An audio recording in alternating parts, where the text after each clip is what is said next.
Hello mga kainahan, for today's video magluluto tayo ng bihon. Ready na to ang bihon o ato ang mga sangkap. Nahiwa na nato atong manok, atong carrots o ato ang bagyo beans, din atong lamas, bombay o ahos na pula. Then nagtakpang nasad ko sa ato ang karahay. Ready na. Then mag-add na ta sa ato ang mantika.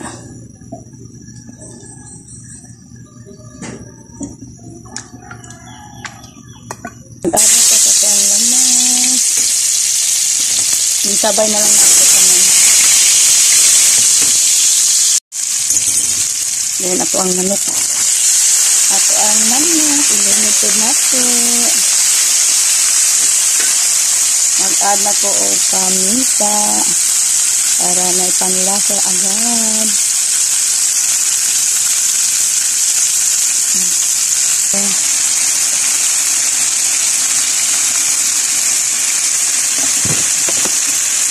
Then ito ang halo-halo. Ilunod na ito atong carrots o ang bagyo beans.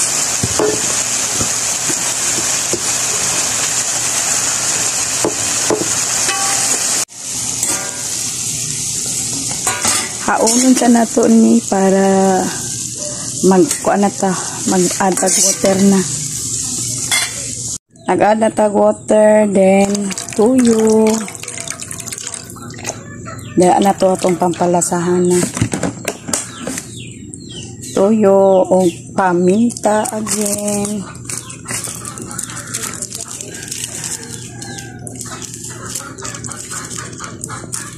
Nag-add ko oyster sauce, then gilista mix, bitchin, mami atong pampalasa.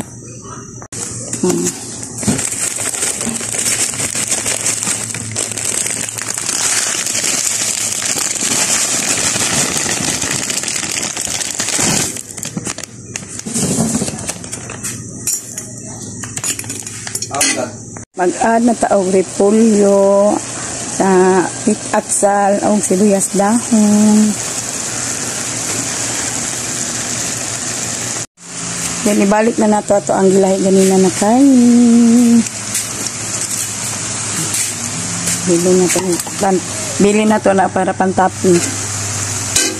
Ato na nang inikot-ikot para pit na ni maluto. Yan. Ito na ako ang bihon. Yan, luto na ito ang bihon. Yan. Yan.